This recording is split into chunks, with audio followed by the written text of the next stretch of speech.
Bom dia, boa tarde, boa noite, meu amigo, minha amiga prevencionista. Para você que está com a gente no segundo episódio aqui do Podcast 360, né? E a gente vai seguir a mesma linha, trazendo uma visão diferenciada da segurança do trabalho. E hoje, um assunto intrigante, no mínimo, né? A gente vai falar sobre a questão de avaliação quantitativa, medir ou não medir, eis a questão. Vários processos que estão ligados a esse processo duas vezes é sacanagem, né? Mas tudo bem, faz parte. A gente está aprendendo aqui, né? Várias situações estão ligadas a esse processo, muitas tomadas de decisão de formas equivocadas, e os próprios profissionais de segurança, empresas de consultoria, vendendo gato por lebre, né? Então, se você quer saber um pouco mais sobre essa parte de avaliação, seja química, física, mas a gente aqui vai puxar um pouco mais para a parte química, né? Foi por isso que a gente trouxe até alguns apetrechos aqui. A gente vai puxar um pouco mais para a parte química. Eu estou aqui, né, com o meu amigo Igor Lima. Eu vou deixar ele se apresentar e ele vai bater esse papo comigo aqui e com vocês. Espero que vocês gostem aí. Tamo junto, Igor. Bom dia, boa tarde, boa noite a todos. Um prazer enorme estar aqui contigo, Vitor. Vamos falar desses assuntos aí que são polêmicos, né, na nossa área.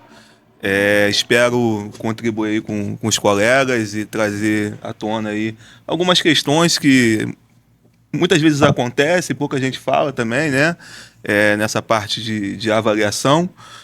Te parabenizar, né, por mais um programa, um podcast, algo que você está contribuindo para a segurança do trabalho, e conte conosco sempre, vamos juntos.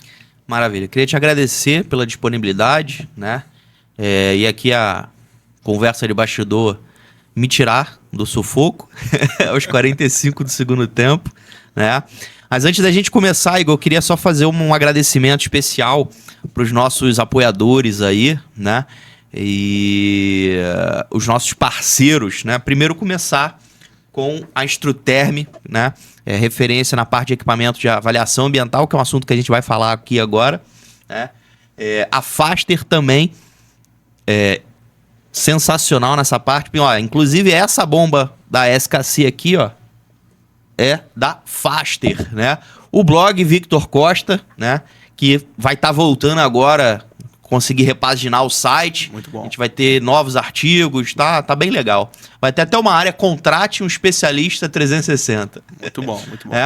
A Prevenir, a nossa escola à distância na área de segurança do trabalho.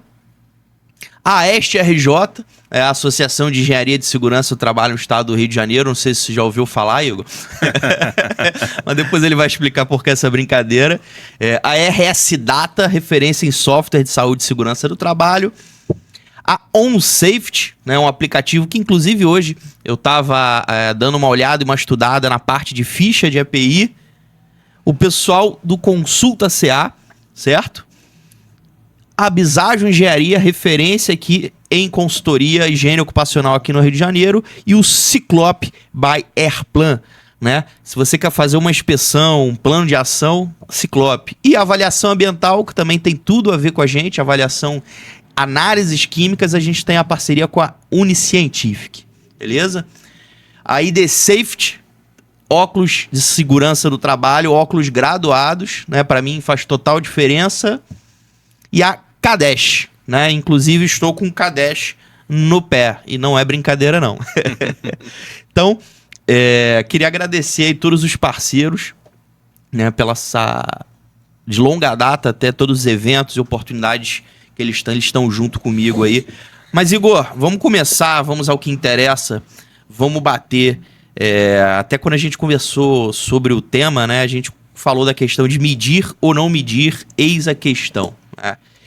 Eu acho que é importante a gente salientar que as pessoas confundem bastante a questão da medição como se fosse um acessório na área de saúde e segurança do trabalho e não uma coisa obrigatória, tanto nos programas quanto os laudos.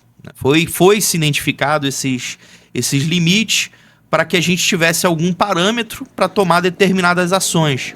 E muitas das vezes a gente vê técnicos e engenheiros de segurança tomando ações, especificando medidas de controle, sem efetivamente saber o real risco.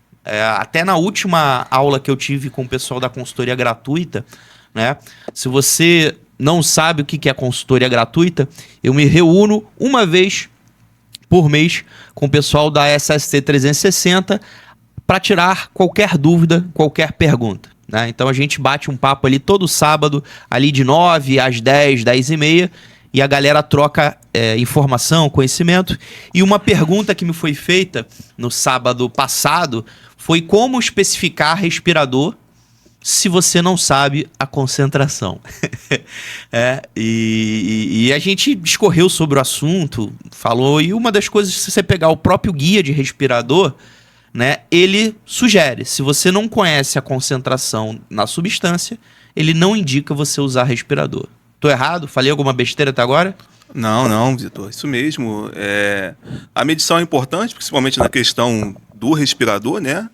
Por conta do fator de proteção requerido, fator de proteção atribuído, para que possamos saber ali, né, qual é a real situação, o que a situação requer e se aquele respirador ele, de fato vai proteger o trabalhador daquela condição. Então, é importante fazer sim essa medição, enfim. Mas afinal, Igor, por que a gente precisa avaliar? Perfeito. Vitor, é o seguinte, né? Eu tenho uma experiência nessa parte de avaliação, fui engenheiro do SESI. Deixa eu só... Sim. A gente começou a discutir, mas você não se apresentou.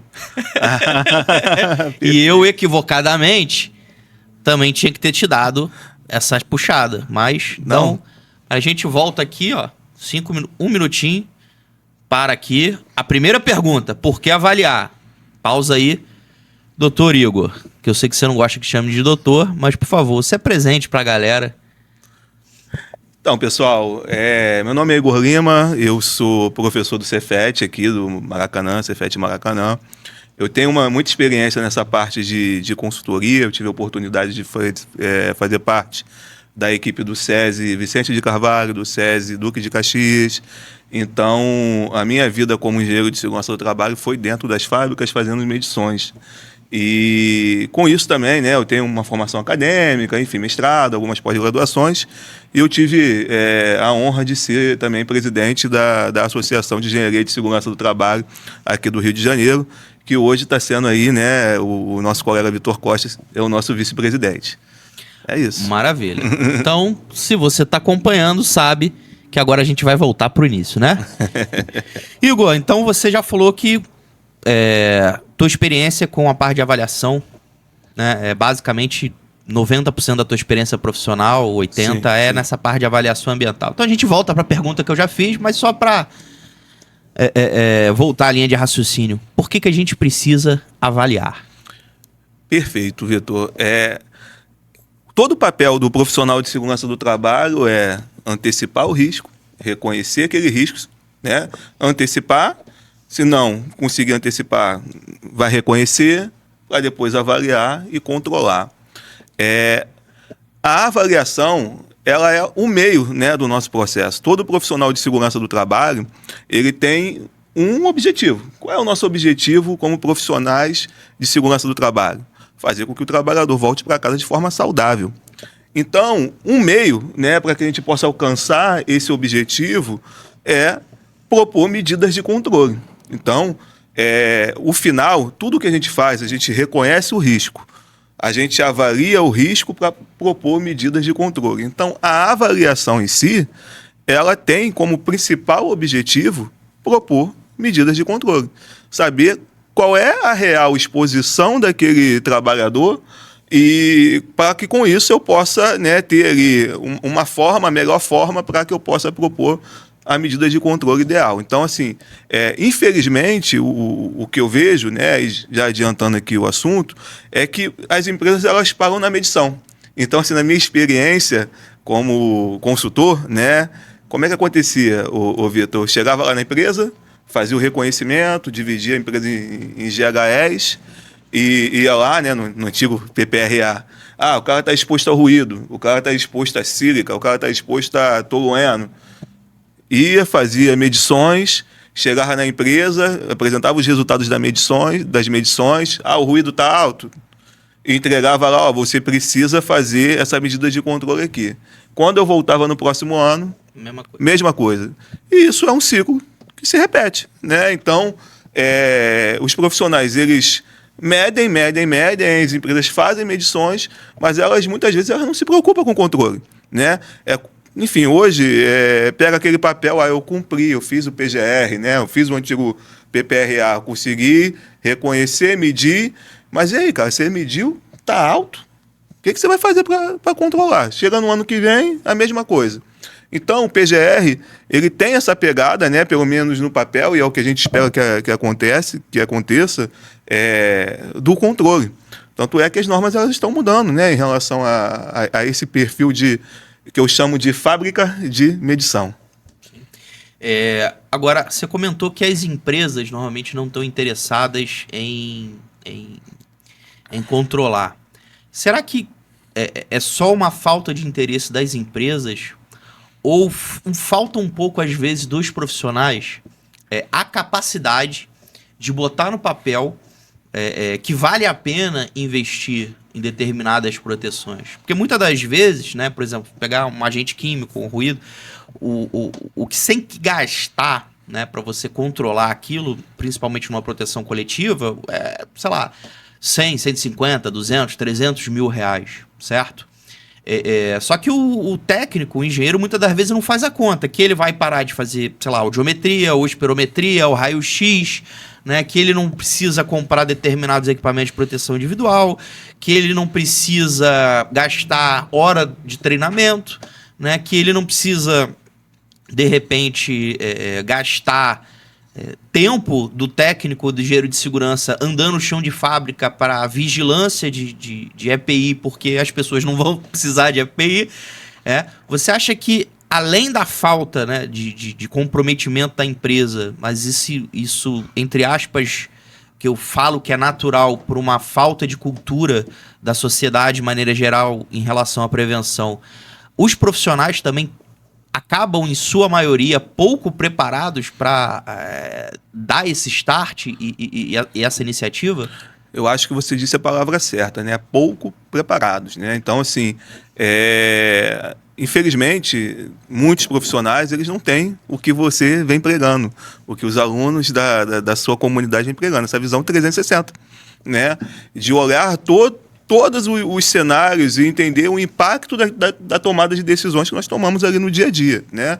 Então, falta esse poder de ser o gerente da situação, né? De fazer conta, de ver custos e de propor medidas e chegar na diretoria e falar, olha só, né? Eu fiz aqui um estudo, né? Um orçamento, avaliando todas essas questões, e falta também avaliando todas as questões e isso aqui vai reduzir tanto, a gente vai diminuir, né, o nosso FAP, vai diminuir, enfim. Então, falta no mercado, na minha visão, profissionais com essa expertise, né, de olhar o 360.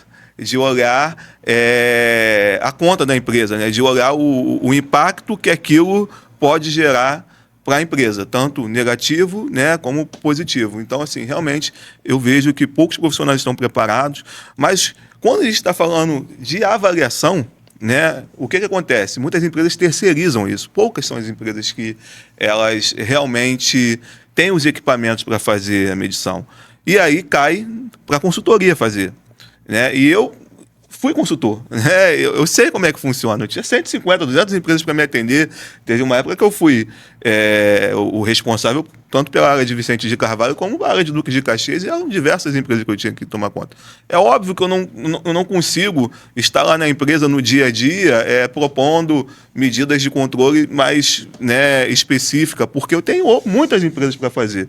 E aí é isso que eu falo, de fábrica de medição, porque a maioria das vezes essas empresas elas são pagas quando ela vai fazer ali um LTCAT, né, um laudo de insalubridade, um PGR, a gordura do preço está nas avaliações. Se ela tem os equipamentos, é interessante para ela fazer as medições. Sim. A questão para fazer esse estudo, para ter esse olhar 360, de fato, né, falta gente para fazer isso.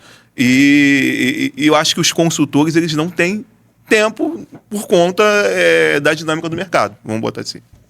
E muitos acabam também não tendo conhecimento, apesar de serem consultoras, né? Porque muitas pessoas vão para o mercado, né, sem experiência prática da coisa.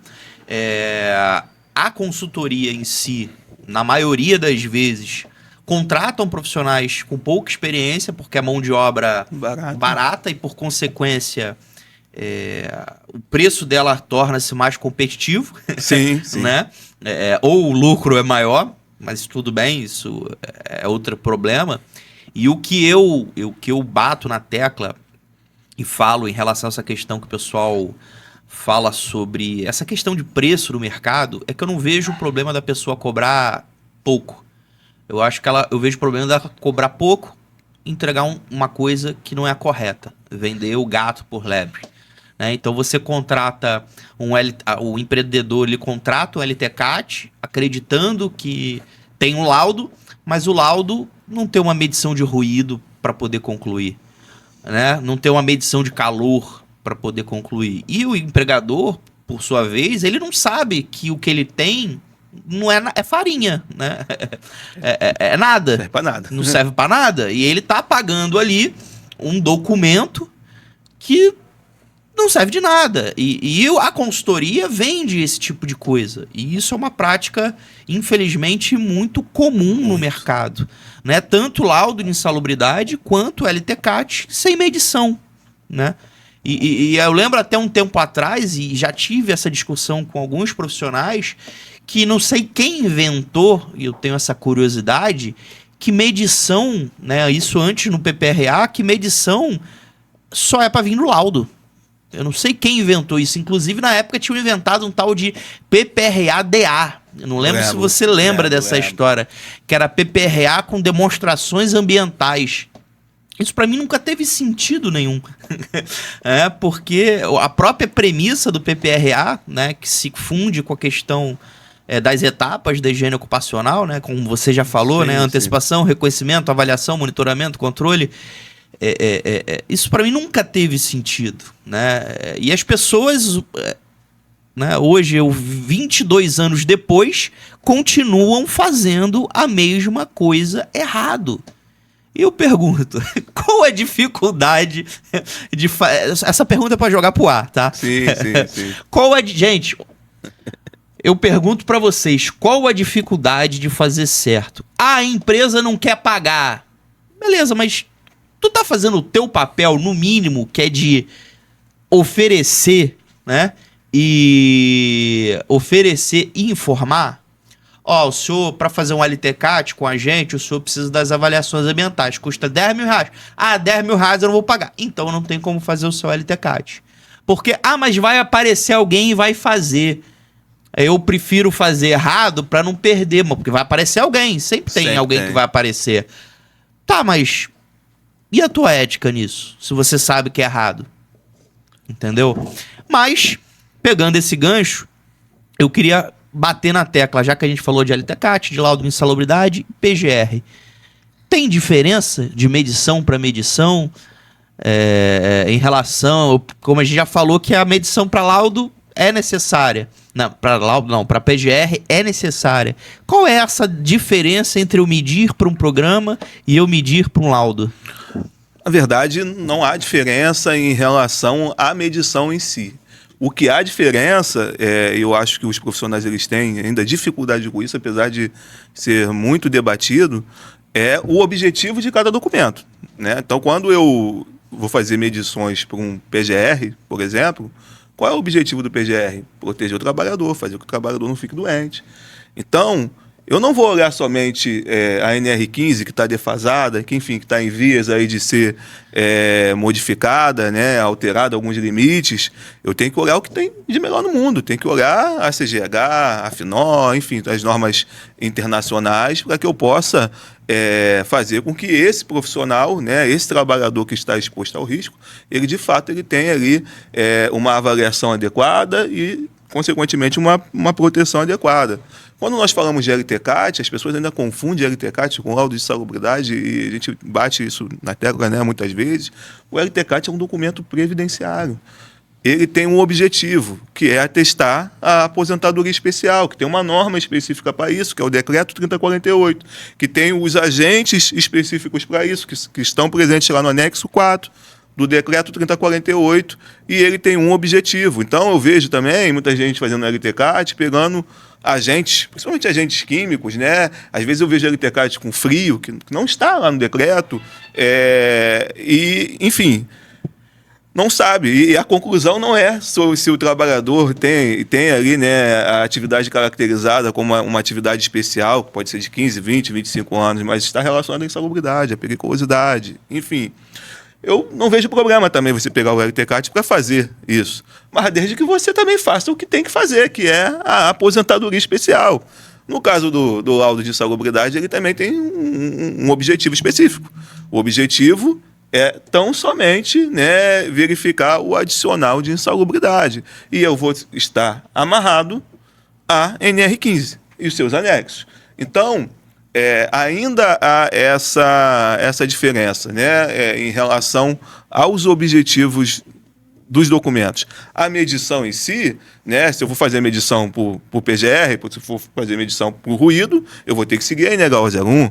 Se eu for fazer a medição para calor, eu vou ter que seguir a NH 06. Então, não vai mudar, né, que o procedimento de avaliação não vai mudar. Mas o objetivo, as conclusões, obviamente, vão mudar. Não, maravilha. E uma das coisas que eu bato na tecla também, Hugo, eu não sei se você concorda comigo, é o seguinte: ninguém chega pro engenheiro civil e se mete falando que ele botou ferro de mais ou ferro de menos, ou que o FCK do concreto é esse ou aquilo. Ninguém chega pro engenheiro elétrico, né? Elétrico não, desculpa, engenheiro eletricista. Eles sempre falam isso. Ato falho, né? E fala que a bitola do fio tá errada ou que o disjuntor tá errado. Agora, o advogado quer se meter no nosso laudo, o contador quer dar pitaco no nosso laudo, né?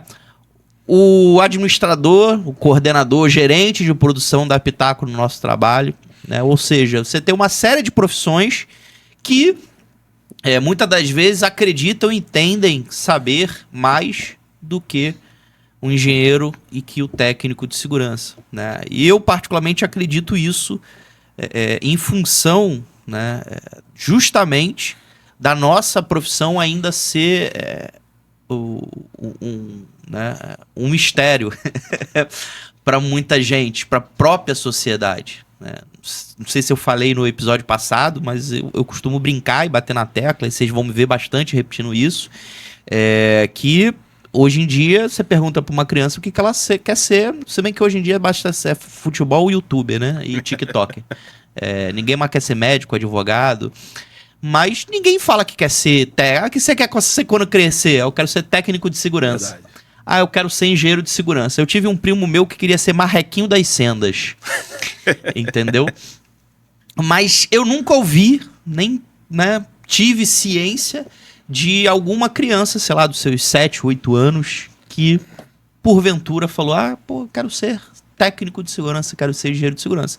E eu deixo essa pergunta para vocês escreverem aqui embaixo. Se seu filho, seu sobrinho, né, o seu primo mais novo, né, se você tem alguém na família aí na faixa dos seus 10 anos, 11, pergunta para ele o que ele quer ser quando crescer e veja se por acaso a resposta vai ser técnico ou engenheiro de segurança. Acho muito pouco provável. Se você conhecer eu convido ele a vir aqui falar com a gente no podcast. Mas, Igor, seguindo aqui, né, você tinha comentado dessa questão importante, dessa diferenciação entre os objetivos dos documentos, né? O objetivo do PGR é a questão de conservar a integridade física e a saúde do trabalhador, e para isso ele precisa identificar o potencial danoso do risco, e para os riscos que têm limite estabelecido pela legislação, eu preciso saber quanto tem para saber efetivamente se faz mal ou se não faz mal. Né? Como é que você vai saber, por exemplo, se eu olhar para esse copo aqui, você sabe quanto tem de água aqui? Eu não sei. Né? É a mesma coisa, você vai num ambiente de trabalho, quanto tem de ruído? Tem que medir. Certa vez eu estava conversando com um engenheiro civil, eu estava fazendo uma análise do documento, de uma terceira, e não tinha medição nenhuma. E eu falei para ele, doutor, esse documento tá errado, não pode. Não, mas tá aqui, ó, tem isso, aquilo, você quer, papapá, tem. Doutor, tá, não serve.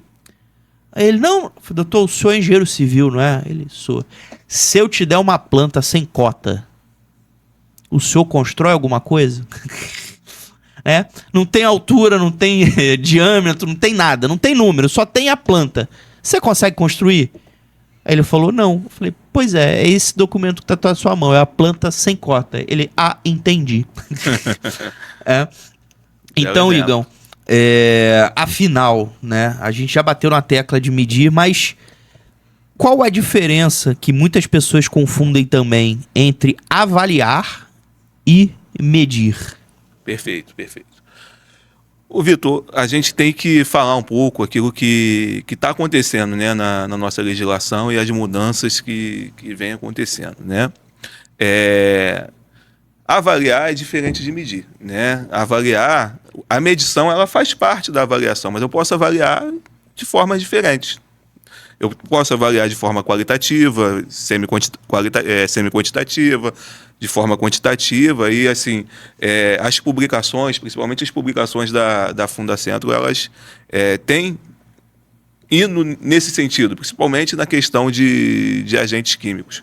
O que tem acontecido, se você olhar, por exemplo, a NR1, né, e outras normas também, os anexos, principalmente da NR9 e a própria NR9 também, está se falando muito em avaliação preliminar da exposição.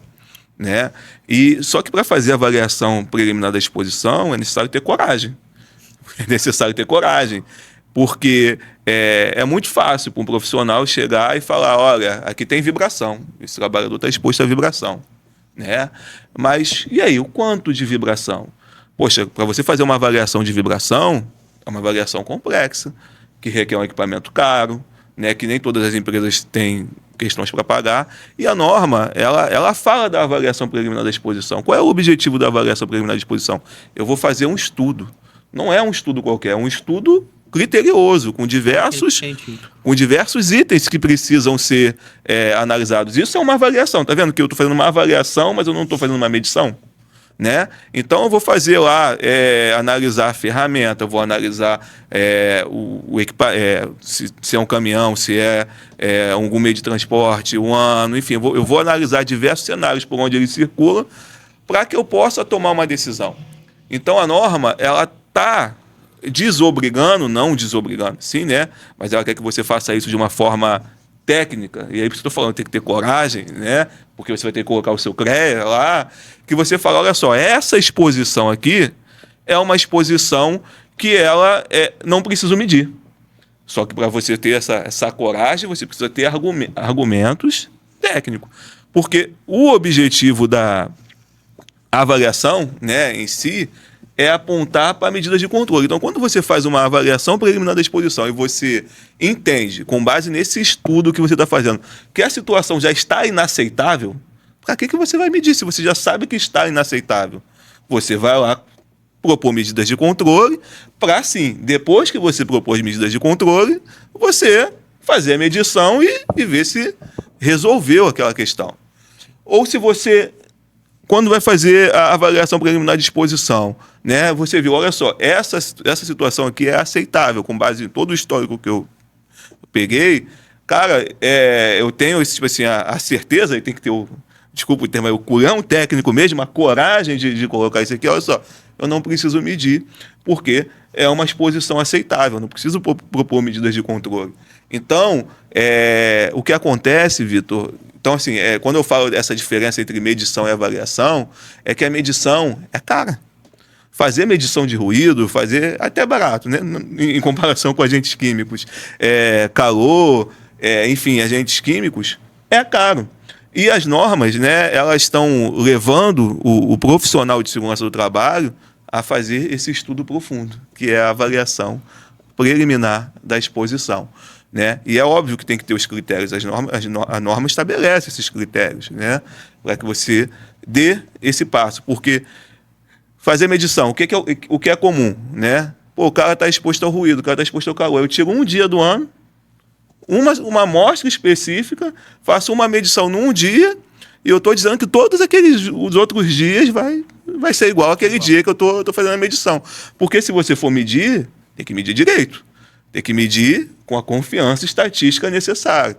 Então, se olharmos aí essas mudanças, né, até a proposta que está para a consulta pública da NR9, que está aí, então, assim, há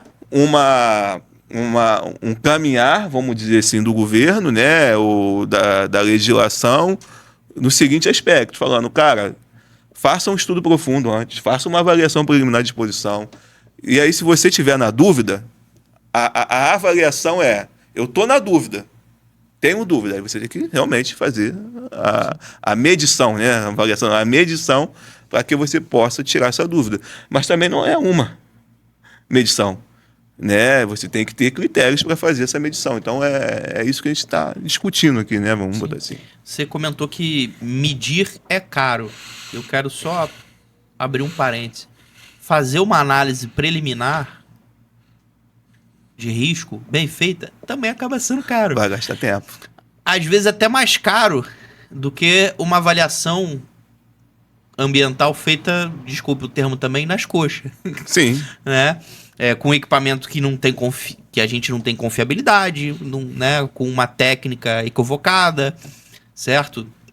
Então, qualquer tipo de trabalho bem feito, ele acaba sendo caro, porque o profissional, para fazer uma análise dessa, não pode ser qualquer profissional. Sim, exatamente. Ele precisa estudar, ele precisa pegar, de repente, o relatório analítico do PCMSO para ver se tem algum tipo de exame não conforme em relação àquela exposição. Ele precisa, de repente, pegar estudo técnico-científico da exposição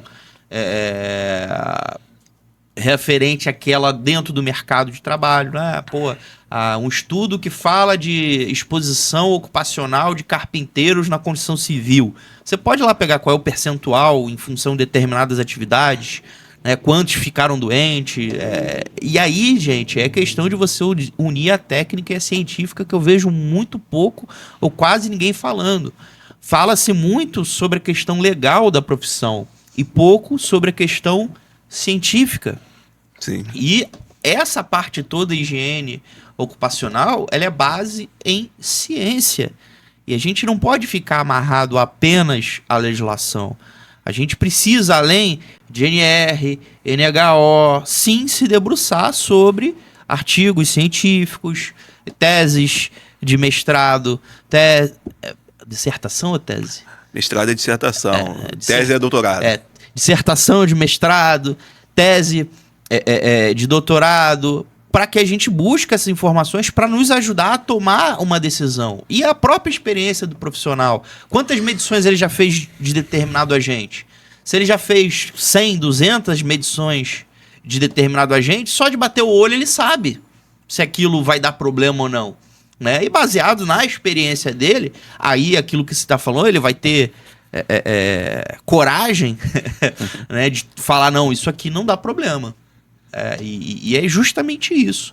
O profissional, seja ele técnico, seja ele de segurança, ele precisa, baseado na sua formação e experiência, ter a capacidade de assumir determinadas posições e determinados riscos também, né? Sim. Isso isso não é, isso pode, isso não pode. E a grande maioria não consegue fazer isso. Não vou dizer a grande maioria, não. Desculpa que eu posso estar sendo...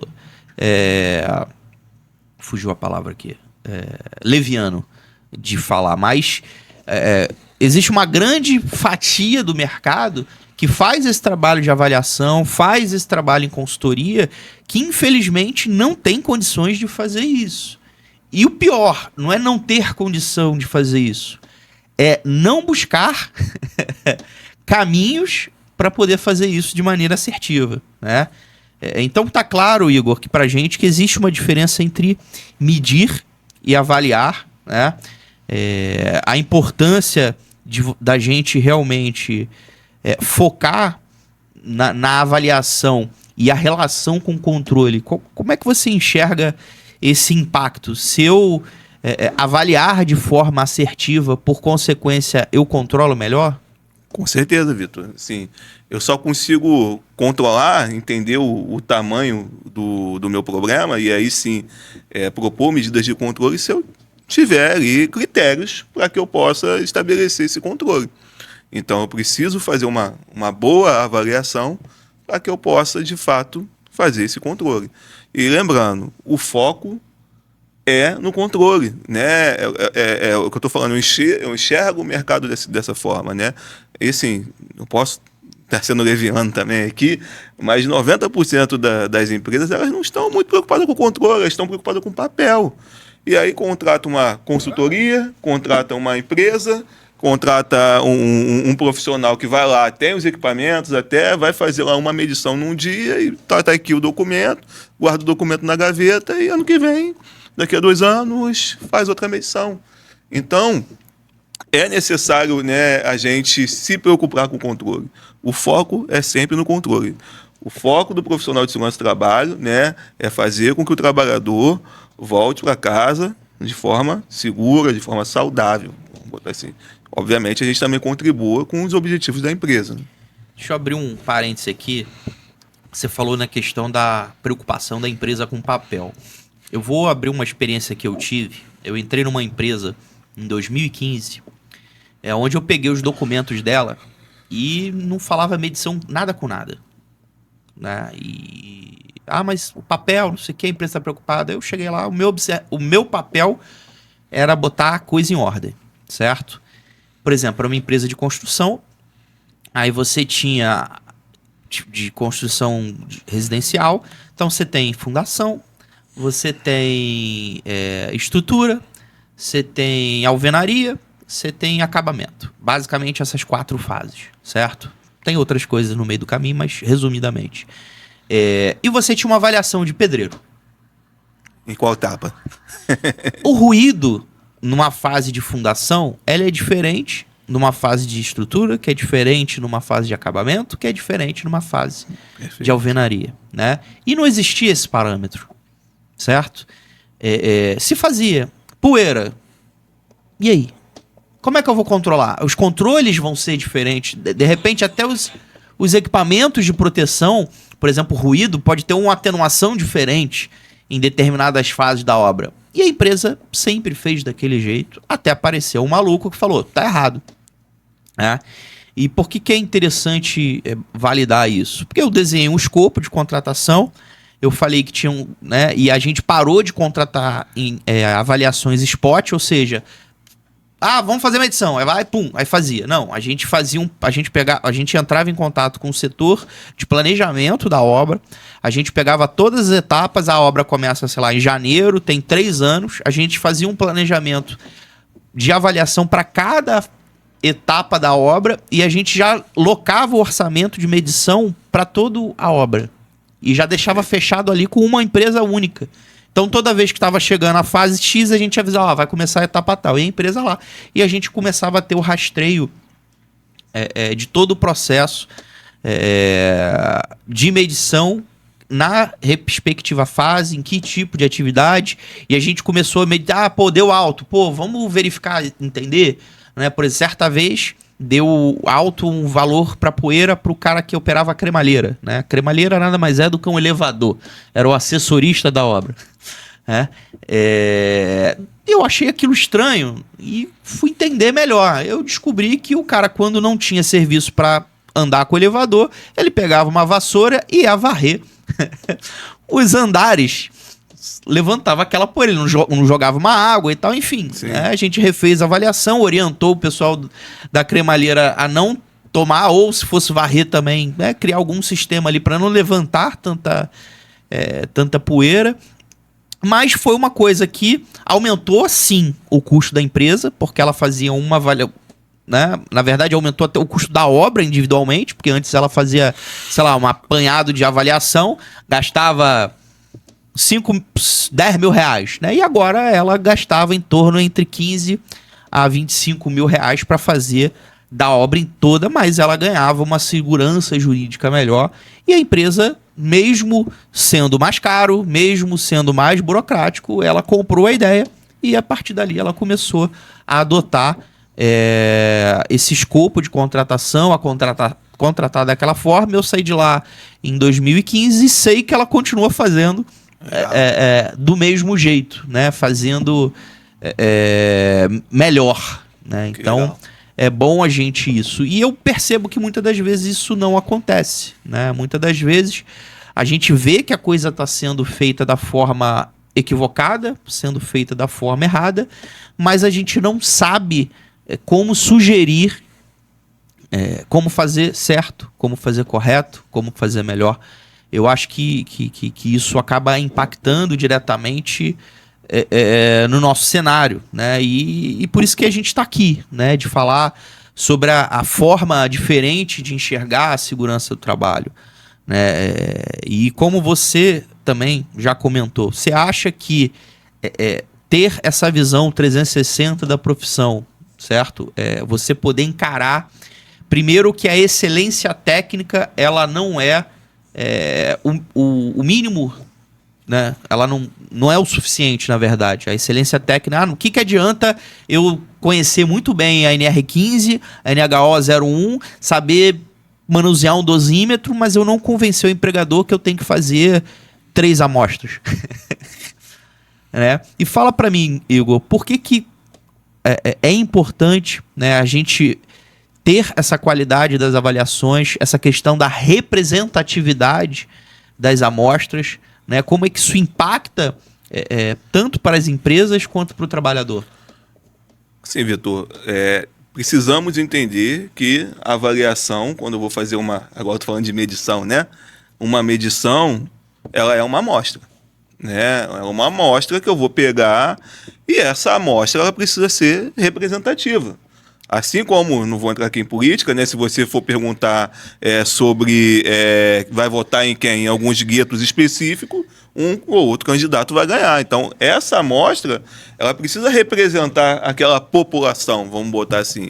Então, eu preciso ter essa clareza. Enfim, existe uma grande discussão sobre isso. As NHOs, elas deixam isso muito claro. A NHO 01, que a avaliação tem que ser representativa da exposição do trabalhador. Então, assim, eu não posso fazer uma avaliação de calor num dia em que o forno está desligado, né? Que aquilo ali não representa a exposição do trabalhador, se de fato o forno fica ligado, né, durante o tempo que ele trabalha. Então, assim, eu não posso fazer uma avaliação de ruído em uma situação onde a empresa não está operando da maneira que opera normalmente. Então, é muito importante que essa amostra que esse profissional vai pegar, porque é com essa amostra que esse cara vai concluir se o cara está com uma situação que vai causar danos à saúde dele no PGR, é com essa amostra que esse cara vai concluir se esse cara vai ter o possível direito ali à aposentadoria especial, é com essa amostra que ele vai dizer se o cara vai ter ali o direito ao adicional de insalubridade ou não, né? Vai caracterizar aquela situação ao adicional de insalubridade. Então, é muito importante que essa amostra, de fato, seja representativa. E é muito comum, Vitor, não sei se você trabalhou aí em diversas empresas, como consultor, coisa e tal, você pega um PPP de um trabalhador, o cara ele não mudou de setor. Ele continua no mesmo setor ali o tempo todo. Aí você vai fazer lá, vai ver o histórico das medições, tu pega lá o histórico da medição de ruído. Pô, no ano 2016 deu 87. 2018 deu 83, 2020 deu 90, aí no outro ano, só que ele continua no mesmo setor, ele continua na mesma situação. Peraí, o que mudou? Então, um ano ele tem direito ao adicional de salubridade, outro ano ele não tem direito. Então, assim, será que essa amostra aqui, essa medição de fato, essa única amostra, ela é representativa da exposição do trabalhador? A gente tem que começar a questionar essas situações. E é isso que está em discussão, né? É isso que está para acontecer. A NR9, eu participei de um congresso há 3 anos atrás, ela saiu para consulta pública e discutíamos, né?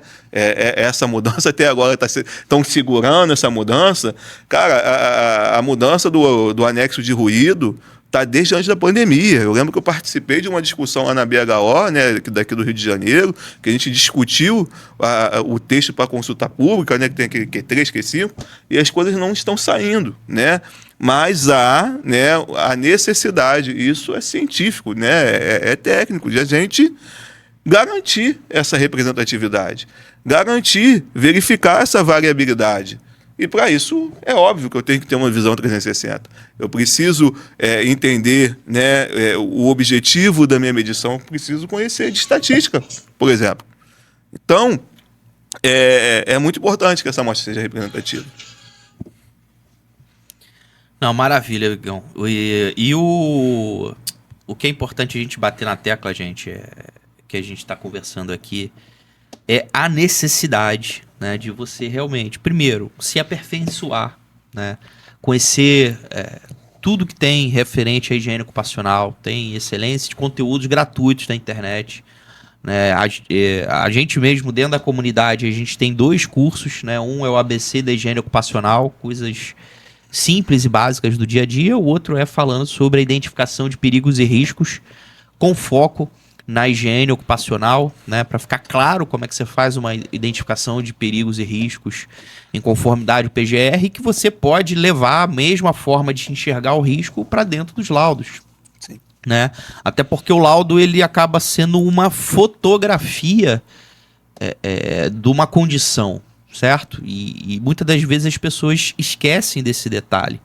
Então a gente precisa começar a realmente parar para analisar que quando a gente não investe em conhecimento, quando a gente não está nos congressos da BHO, né? Para quem não conhece, a BHO é a Associação Brasileira de Higiene Ocupacional, né? Tem um congresso dela que normalmente acontece em agosto, normalmente em São Paulo, tá? E existem grupos de discussão técnicas em todos não, mas em grande parte dos estados. Eu sei que aqui no Rio de Janeiro tem, no Espírito Santo eu sei que tem.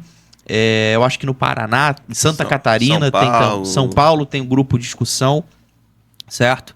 Então a gente precisa o tempo todo estar, né? Isso é um dos pilares da visão 360, que é a aprendizagem contínua. Está o tempo todo se desenvolvendo, aprendendo, desaprendendo, porque senão a gente acaba cometendo equívocos que tem repercussão no trabalhador, na empresa e na sociedade, né? Com certeza. Porque eu costumo dizer, e vejo poucas pessoas falando também, que acidente do trabalho e doença ocupacional, sim, é um problema de saúde pública. Sim. Porque a pessoa, quando sofre um doente, fica doente, vai para o SUS, né? Quando ela se aposenta ou morre, a conta vai para a Previdência. A conta é nossa. Então, querendo ou não, essa conta não é só das empresas. Essa conta é nossa também. E eu bato na tecla que muitas pessoas não conseguem enxergar isso. E, infelizmente, é o que ajuda a gente a não ter a profissão valorizada. Porque a gente não faz a sociedade enxergar efetivamente o que é verdadeiramente a segurança do trabalho, né? Então, por exemplo, eu duvido, né, das conversas que a gente estava tendo, que grande parte dos profissionais conheçam muitas ferramentas, né, e processos de avaliação qualitativa, né? Muitas pessoas até hoje não entendem o que é uma matriz de risco. Então, e curioso, quando veio o PGR, não, matriz de risco, gente, eu já fazia o PPRA com matriz de risco desde 2003, o PPRA que eu fazia na época já tinha uma matriz de risco. 3x3, 4x4, 5x5, não sei o que. Entendeu? E quando como se tivessem reinventado a roda. Então, assim, a gente acaba realmente naquela rotina deixando de investir em si. Então ele reclama porque o empregador não investe, não me valoriza, mas quando você não investe em você, você também não está se valorizando. Sim. Né? Significa que não vale a pena ser engenheiro de segurança, não vale a pena ser técnico de segurança. Para que eu vou gastar dinheiro com uma coisa que não vale a pena? Perfeito. Os profissionais mais valorizados é aqueles que têm o conhecimento, né? E esse olhar 360. É óbvio, gente, que, enfim, o tempo, ele de fato, ele é uma situação que a gente precisa gerenciar melhor. E é por isso, né, que iniciativas, por exemplo, como a do Vitor, onde você tem uma comunidade, onde você tem profissionais que passaram, né, para o caminho que você quer passar, que tem a bagagem que você não tem, e que estão ali naquele ambiente, né, dando instruções, mostrando o caminho, dando aula, dando material, isso é importantíssimo para o profissional, né? Ter essa possibilidade, por exemplo, de trocar uma ideia com o Vitor. Pô, eu conheço o Vitor há muito tempo, né? Há muito tempo o Vitor gera conteúdo e demonstra aí a capacidade. Sabe muito. Você ter essa proximidade com o Vitor é espetacular, principalmente para quem está começando, né? Até para quem não está começando também, né? Os profissionais antigos, porque a gente acaba se especializando, né, em certas áreas. Então, assim, eu busquei me especializar em higiene ocupacional. Tem certas áreas da segurança do trabalho que eu não tenho muita experiência. E é óbvio que eu tenho que ter um ambiente, procurar profissionais que me ajudem, né, com aquela situação. Então, Vitor, ter esse olhar, né, e esse olhar gerencial falta muito, né, para os profissionais de segurança do trabalho. Esse olhar de entender o objetivo do seu trabalho. Entender que, tipo assim, aquela medição, ela vai gerar um custo na audiometria, que vai gerar um custo lá no fator acidentário de prevenção, que a empresa pode economizar com isso. Enfim, então, é necessário ter esse olhar por cima. E, principalmente, esse olhar nos custos das coisas, né? Ou então nos investimentos, né, daquilo que você está fazendo. E isso falta no mercado. E eu tenho certeza que eu vejo que vocês têm debatido esses temas lá na comunidade 360. E olha que a gente nem combinou essa propaganda que ele tava fazendo não, hein? Foi livre espontânea. Não, a gente tem que valorizar o que é bom, cara. Igor, interessante que você falou da questão, né, de ter pessoas próximas e tal, e a gente estava discutindo até isso na última aula da consultoria gratuita, né, onde a gente estava discutindo sobre determinado assunto e a pessoa, não tinha pensado nisso, né, e muitas das vezes tem um cara que eu acompanho na internet, eu não lembro quem é agora, mas ele costuma dizer que uma sacada paga. Às vezes você... mas eu não vou fazer aquele curso porque eu já sei sobre o assunto. Eu não vou investir porque aquilo. Mas às vezes você não está precisando nem do certificado e nem daquela aula. Você precisa estar naquele ambiente com determinadas pessoas, né, trocando determinada ideia para você, às vezes, subir o teu nível, subir a tua régua. Né? E as pessoas acabam se acomodando em algumas circunstâncias, né, que isso pra mim tá bom. Beleza, se tá bom pra você, ok, mas não adianta querer brigar por piso salarial se você não sabe nem o que você tá fazendo. E eu vejo muita gente brigando, mas o piso, mais o piso, mais o piso. Mas... tu vai ganhar o piso, tu vai trabalhar melhor por causa disso? Porque você tá ganhando mais? Não. E eu costumo dizer que o profissional de segurança, seja ele técnico, engenheiro, tecnólogo, que trabalha apenas para pagar boleto, ele nunca vai ser valorizado. Ele tem que entender o que ele está fazendo ali dentro, por que ele está ali, o que ele quer, o que ele não quer, o que pode, o que não pode, né? Porque senão ele vai viver frustrado, porque assim, é uma área complexa, é uma área que demanda uma força de vontade grande, porque a gente não tem uma cultura de prevenção na nossa sociedade estabelecida. Então, realmente, o empregador ele não quer...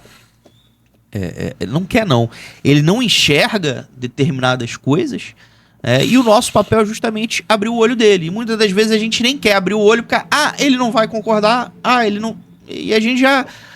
A gente mesmo boicota a gente. Não pensa em desenvolver essa habilidade de tentar convencer aquele empregador, né?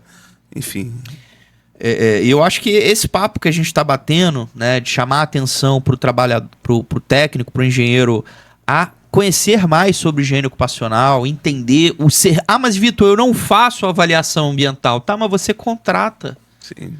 E se você não contrata, desculpa, você tem que saber se efetivamente o que você está contratando está certo. Eu dou exemplo, até conversei na nossa aula semanal com a Amanda Muniz na semana passada, onde a gente falou da interface da análise preliminar ergonômica, da análise ergonômica com o PGR. Eu falei que uma certa vez eu contratei uma empresa para fazer uma análise ergonômica do trabalho para mim. Eu não sou ergonomista, eu não faço análise ergonômica do trabalho porque eu não acho que eu tenho competência para fazer esse tipo de serviço, mas a pessoa que se chamava ergonomista me entregou um trabalho que eu falei, tá errado. Checklist aí, alguma coisa. Eu falei, tá errado. Ele, não, eu falei, seu parceiro, não dá para você colocar pedreiro, carpinteiro e ajudante num grupo homogêneo de exposição de ergonomia, porque os alcances verticais são diferentes, os alcances horizontais são diferentes, a carga de trabalho é diferente, o posicionamento de coluna, flexão, torção é diferente. Veja bem, eu não faço trabalho de ergonomia, mas o que eu brinquei com a Amanda, para me enrolar, também tem que saber me enrolar. Então, a gente não precisa ser especialista de tudo, certo? Mas a gente precisa minimamente entender, e eu vou fazer um detalhe, né? Se alguém que está aqui conversando com a gente quer receber gratuitamente um escopo de contratação de avaliação ambiental, né? O passo a passo ali que você vai mandar para a empresa, a única coisa que você tem que botar é o CNPJ, né, as informações cadastrais da tua empresa para tu mandar para a empresa de consultoria e falar, eu quero as minhas avaliações ambientais seguindo esse protocolo, né? Escreve aqui embaixo desse vídeo, né? Eu quero a gente vai fazer contato para te mandar o link para você ter acesso a esse escopo. Obrigado, né? Seu Igor, não chamei de doutor. Né? Que bom. A gente já tá aí nesse 1 hora de bate-papo, né? Eu acho que a gente já pode se encaminhar para as considerações finais, tá? Eu queria que você, no auge da sua experiência, né, em relação à higiene ocupacional, pudesse compartilhar com o pessoal, com as pessoas, se ela quisesse hoje começar a mapear, a conhecer um pouco mais sobre higiene ocupacional. Qual o caminho, o que ela pode fazer, aonde ela pode procurar, o que você dá de dica para ela começar a implantar a partir de amanhã? Perfeito. O caminho básico, né, que todo profissional que deseja conhecer a higiene ocupacional ele deve seguir primeiramente, as publicações da Fundacentro, né? Então, assim, tem publicações fantásticas, Vitor. Tem a publicação que fala sobre agentes químicos, né? Enfim, que traz o detalhe do detalhe do detalhe, que fala sobre a avaliação quantitativa de agente químico, que é muito boa. Tem os cursos gratuitos da Fundacentro. Eu fiz o curso, tem um curso de avaliação qualitativa da Fundacentro, gratuito. Você pode conseguir agora entrar aí, naquela Escola Nacional da Administração Pública, acho que é ENAP, né, que chama. E tá lá. Tem o curso de reconhecimento de agentes químicos, tem o pessoal, né, que distribui conteúdo na internet, o Vitor é um desses, tem os profissionais que têm muita bagagem, distribui os conteúdos na internet, enfim. Mas o que acontece? Tem muita coisa espalhada, né, e isso dá trabalho. Você consegue, sim, fazer, né, esse mapeamento, buscar as informações, procurar ali os influenciadores e ficar pegando dicas, né? Enfim, e se atualizar sobre o tema. Mas eu volto a falar aqui novamente, né? Quando você tem um ambiente onde está tudo amarrado, onde é acessível, onde você tem acesso aos profissionais, você ganha velocidade. Você consegue buscar as informações, né, de forma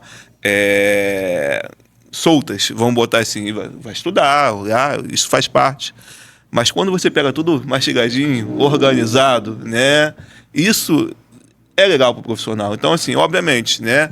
Eu digo, busca de informações, tem materiais gratuitos, enfim, locais onde você consegue buscar essas informações de forma gratuita. Mas, novamente, aqui fazendo uma propaganda aqui para o Vitor, tem a comunidade 360, onde você tem aulas, materiais, onde você vai ter tudo amarrado. E não só de higiene, sobre tudo. Segurança do trabalho.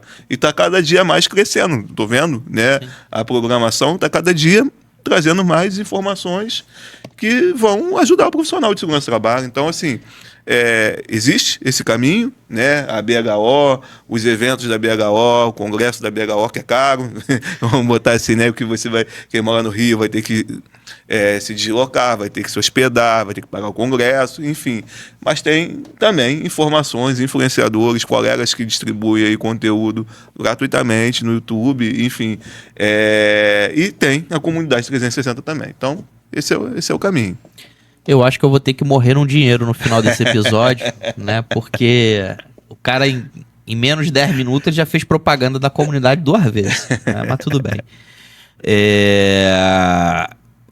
Você falou de uma coisa caro, né? Mas é mais caro pagar para ir para São Paulo, fazer o curso, né? Se hospedar, ou é mais caro não ter o conhecimento? Pô, perfeito, profunda aí a pergunta, né? Entendeu?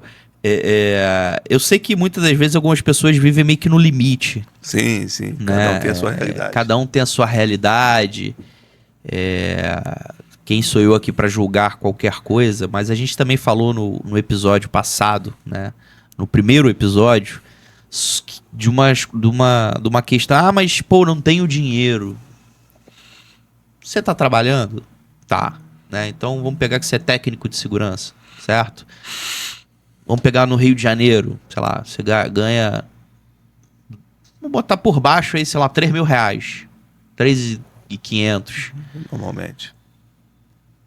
Será que tu não tem dinheiro porque tu ganha pouco ou porque você não consegue se organizar financeiramente?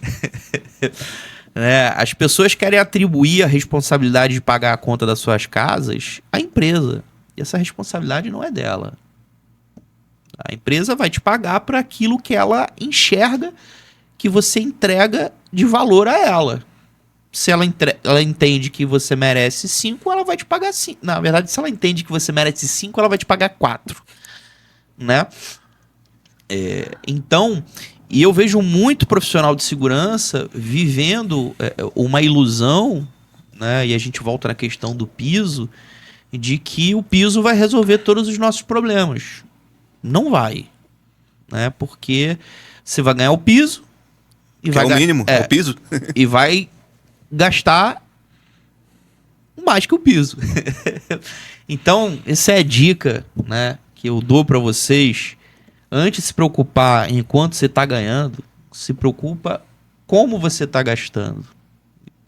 E como eu vejo muitos problemas, mas pô, ao curso, mas eu não tenho cartão. Cartão de crédito hoje em dia não precisa nem ter comprovação de renda. Qualquer um pode tirar. Né? Mas o problema é que não sabe usar o cartão. E o cartão usado de forma inteligente, na verdade, ele traz uma série de benefícios. Sim. Então é aquilo que a gente está falando.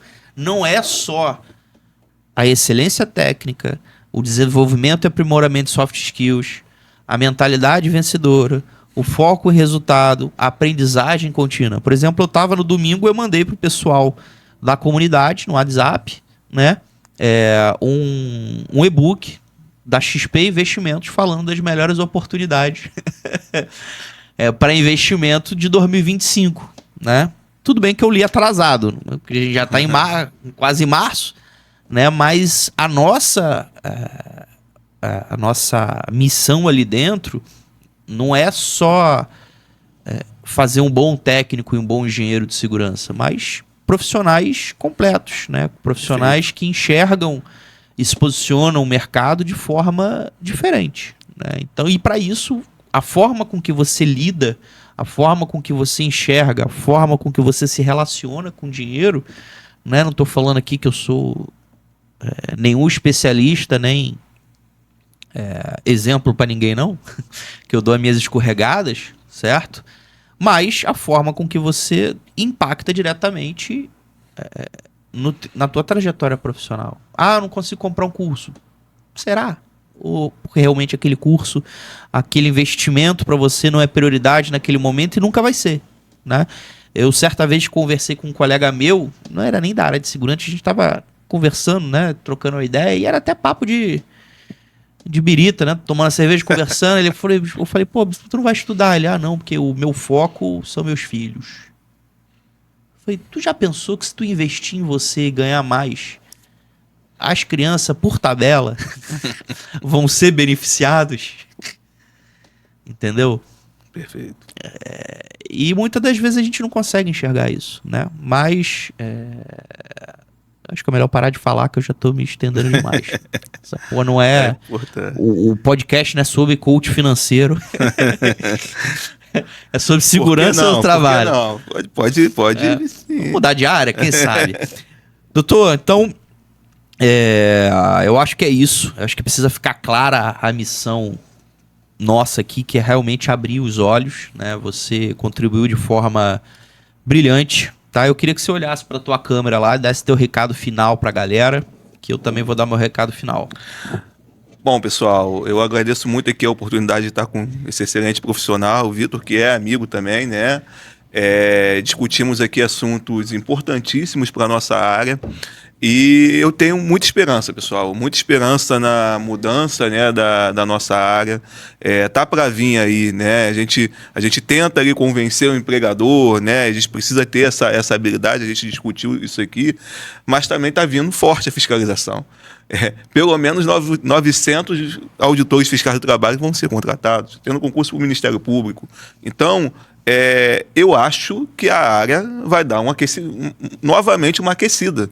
E vocês precisam estar prontos para essas mudanças, essa mudança de mentalidade, de fazer sempre a mesma coisa, né? Vamos crescer, pessoal, vamos olhar com uma visão 360, vamos entender, né, o cenário que estamos vivenciando, aonde estamos e aonde queremos chegar, né? E aonde a segurança do trabalho está caminhando. Se vocês olharem para as mudanças na norma, é possível ver uma mudança de direção, por exemplo, uma mudança de direção na questão da medição, por exemplo, quando ela traz a avaliação qualitativa, né, na proposta. Eu estou falando aqui, não saiu a norma ainda, né, mas na proposta da NR9, na avaliação semi-quantitativa, isso é uma mudança. E a gente precisa se adequar a essa mudança, né? Então, precisamos estar atentos a essas mudanças e investir em nosso conhecimento para que possamos a cada dia se tornar um melhor profissional, né? Para dentro da empresa, para os trabalhadores, para dentro de casa, um melhor cidadão. É isso. Maravilha, Igor. Te agradecer fortemente pela disponibilidade, né? Gratidão por estar aqui compartilhando a tua experiência, a tua percepção. É interessante que muito da nossa percepção quanto a isso, elas são semelhantes, né? Olha que a gente nem falou sobre a questão da medição na perícia, mas eu acho que isso fica para um próximo episódio. Mas eu acho que vale a pena a gente discutir. Você que trabalha como perito, tem ou não tem que medir? É um assunto que você quer saber? É um assunto que você quer que a gente traga para o próximo não, mas para os próximos episódios? Escreve aqui se faz sentido para você, tá? Então, para fechar, eu queria também agradecer nossos apoiadores, né? A AEST RJ, Associação de Engenharia de Segurança do Trabalho, né? O pessoal da CADES, certo? O pessoal do Consulta CA, o pessoal da RS Data, o pessoal da Biságio Engenharia, o pessoal da Airplan, o pessoal da Faster, o pessoal da ID Safety, o pessoal da On Safety e da Uniscientific. Essa galera tá comigo em 90% dos meus projetos. Eu não podia começar esse podcast, esses episódios aqui, sem trazer essa galera de ajuda. E para você que está acompanhando o nosso segundo episódio, eu queria convidar você, se tudo que a gente conversou faz sentido, foi interessante, chamou a tua atenção, clica aqui embaixo, né, para você, nessa setinha tortinha aqui embaixo, né, e compartilha com pelo menos 5 amigos técnicos e engenheiros de segurança que merecem, né, a oportunidade de ouvir o nosso amigo Igor Lima. Igão, Tamo junto, meu amigo. obrigado, Conte um comigo abraço. aí. Fui. Um abraço, pessoal. Tchau, tchau.